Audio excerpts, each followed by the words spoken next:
大家好，今日我老大家小姐嘅客家谚语係暑七好過家，腳七好收花。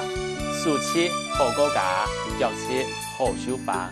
你嘅一生日，你要總係平平順順嘅咯，總係又高又大。假使講，你做得樂觀來面對，嘅乜嘅困難，你就做得突過去。比如講，暑痛嘅時節，你就去過家了；腳痛嘅時節，冇辦法出去過家了，你就做得到木卡來收花。唔講係啊唔係啊？一下，你再來念一道：暑七好過家，腳七好收花。暑七好過家，腳七好收花。希望大家嘅收看，安子西將來了。